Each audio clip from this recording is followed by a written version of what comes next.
अस्सलाम वालेकुम एवरीवन, मेरा नाम है तैमूर अली और आप देख रहे हैं माई स्पेस 101।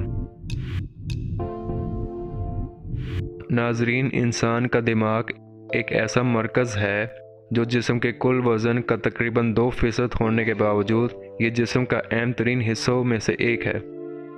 बहुत से लोग सदियों से दिमाग के मुतल्लिक मुताला करते आ रहे हैं और इसी मुताले से एक बात ये सामने आई है जो बहुत से लोग इस पर यकीन करते हैं कि क्या इंसान का दिमाग सिर्फ 10% काम करता है। अगरचे ये वाज़ेह नहीं कि ये अफसाना कहाँ से शुरू हुआ, लेकिन इसके कई मुमकिन ज़राए पाए जाते हैं।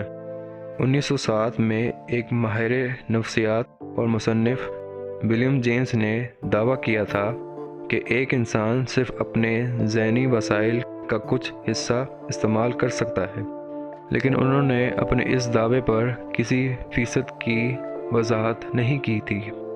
साइंसदानों के दरमियान ये सोच भी पाई जाती है कि दिमाग के सेल का तकरीबन 10% न्यूरॉन्स बनाते हैं। इसी से ये 10% की खुराफात में इजाफ़ा हो गया।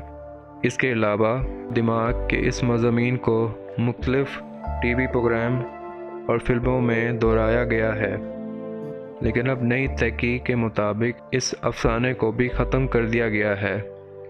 एक अमेरिकी साइंसदान बैरी गॉर्डन वजाहत की है कि इंसान का दिमाग की अक्सरियत हमेशा मुतहर्रिक ही रहती है।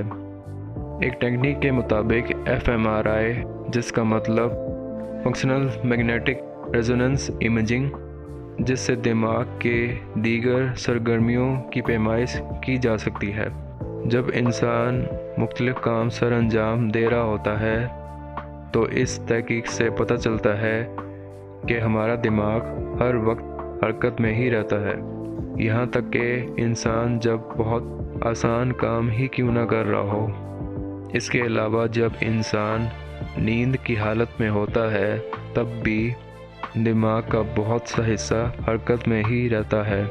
एक नौजवान का दिमाग रोज़ाना 20% ग्लूकोज इस्तेमाल कर सकता है, एक कमसिन बच्चा 50% और एक दूध पीने वाला बच्चा 60% तक इस्तेमाल कर सकता है।